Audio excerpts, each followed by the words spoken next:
ஆழ்வார் எம்பெருமானார் தேசிகன் திருவடிகளே சரணம். தொண்டரடிப்பொடி ஆழ்வார் அருளிச் செய்த திருமாலை, திருமாலையின் 18வது பாசுரம், அதன் அர்த்தத்தை இப்பொழுது நாம் பார்ப்போம்.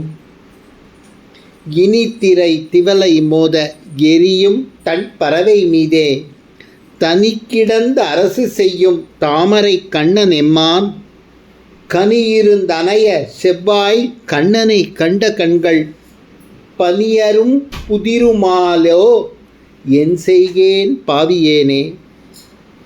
என்னுடைய அரங்கன் நித்தியவாசமாகிய வைகுண்டத்தை விட்டு அங்கே எப்படி இருந்தான்? என்னுடைய அரங்கன் அவன் பிராட்டிமார்களோடே இருந்தான். அது மட்டும் அல்லாமல் நித்திய சூரிகளோட வாசம் செய்து கொண்டிருந்தார்.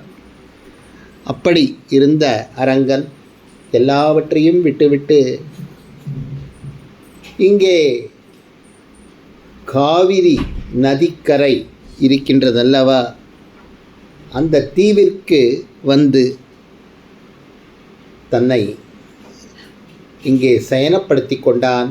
சயன கோலத்திலே எழுந்தல் இருக்கிறான். எதற்காக? ஒரே ஒரு பக்தனாவது எனக்கு கிடைக்க மாட்டானா என்னும் ஏக்கத்தால். அந்த ஏக்கம் அவனுக்கு தீர்ந்திருக்கிறதா? சரி, அந்த காவிரி எப்பேற்பட்டது என்றால் அகண்ட காவிரி, கடல் போன்ற காவிரி. காற்று வீசிக்கொண்டே இருக்கும், இனிதாக காற்று அடித்து கொண்டிருக்கும். அந்த காவிரியின் அலைகளில் உண்டான திவலைகள், அந்த திவலைகள் நம் மீது பட்டுக்கொண்டே இருக்கும். அந்த இடத்திலே கண் வளர்ந்து அருளிக்கொண்டு செங்கோல் செலுத்தி கொண்டு புண்டரீகாட்சனாய் எனக்கு தலைவனாய் கொவ்வைக்கனி போன்ற சிவந்த வாயை உடையவனான கண்ணபிரான் அரங்கனாக காட்சி தந்து கொண்டிருக்கின்றான். அப்படிப்பட்ட அரங்கனை நான் சேவித்து கொண்டிருக்கின்றேன்.